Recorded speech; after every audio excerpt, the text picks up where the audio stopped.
I think the Rams are going to be competitive. I've said that. Rob has them, I think 33-17 was the score he had. Um, I really think that like a 33-17 is possible. But I tend to believe it's going to be a one possession game. I think the Rams cover. Cautiously optimistic. Am Rams fan. I think that's a good way to put it, I would say. Yeah.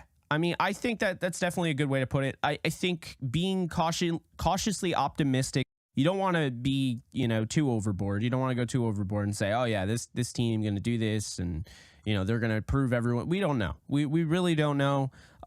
We know that they did a really nice job against the Seahawks, and on all 22, I mean, we were able to see moments where, like, I thought we got some really good stuff out of the Rams on all 22. I think they did a nice job of kind of hiding things they want to do. Like, they didn't use too much Ben Skoranek. I think Skoranek is going to be kind of a sleeper guy there. I think he could have a decent role, especially coming out of the backfield, as kind of like the Kyle Juszczyk of the offense. I think that's interesting. I think not using John Johnson, who's had success covering George Kittle in the past, that's interesting because he didn't have one snap on the defensive side of the ball. So yeah, it's just very interesting stuff there for sure. So this is what I'm going to say. The Seahawks didn't have any pressure from the front four because the Rams offensive line dominated. So there's nothing to be taken away there. The Rams offensive line was just simply better. I don't think the Seattle Seahawks defensive line was bad. That's the first thing. The second thing here is that the pressure coming off the edge, I do get what you're saying. They were still able to get pressure. I watched Charles Cross get bodied repeatedly by Byron Young. Okay, Byron Young was still getting in there. It wasn't necessarily that both tackles were out. So I think that there are a lot of fans that were like, man, you hear that both tackles are out, and it's like you wonder. It's like, man, are the Rams really, like, their pressure, were they really getting to Geno? They were. Like, they were really getting to Geno. And I was really impressed with the rookie Byron Young because, look, I'll tell you right now, we knew he could win with speed. He's got, like, elite speed. He has, good hand usage. He's still a work in progress in the run defense department. But what we saw with him converting speed to power and just putting, Charles Cross, the left tackle, on his ass, that was impressive. Like, that was some really good stuff, eating his lunch. And we saw it on that first drive where they held him to a field goal. Amazing pass breakup by Darion Kendrick. And I have to say, like, that power that Young exhibited, I didn't even know he had. So I get what you're saying. I get what you're asking. I just wanted to make it very clear for those that don't know, Coach.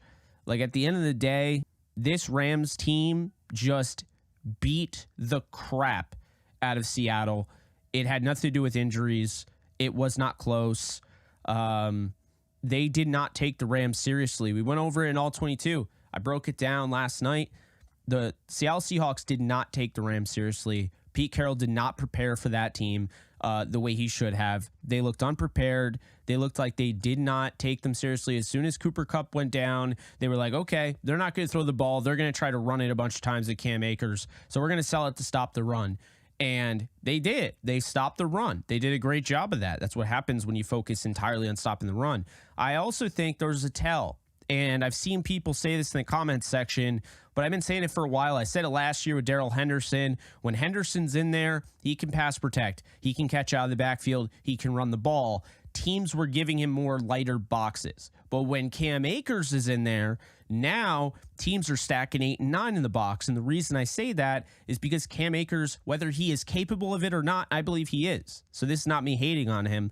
I believe he is capable of catching out of the backfield. The Rams just don't use him that way. He's not used in a great way. And I think that speaks volumes to the idea that they don't trust him like they do Kyron Williams. So when Cam Akers is out there, everyone and their mother is pinning their ears back, they're in the box, they're ready to go. They know it's going to be a run. On the off chance it is a play action, they'll just deal with it because most of the time they're going to be right. Akers had 21 carries, barely had 1.8 yards per carry. Not great at the office there. So I just think, to me, when you look at everything that's going on with this team, it was the furthest thing from a fluke win. It was the furthest thing from, oh, it was just week one that I could see. The Rams made a statement that I believe is going to continue on throughout the season. They're going to go through their peaks. They're going to go through their valleys. They're going to have growing pains. They're going to have moments where you think that this team could win a Super Bowl. Okay, I'm just telling you that right now.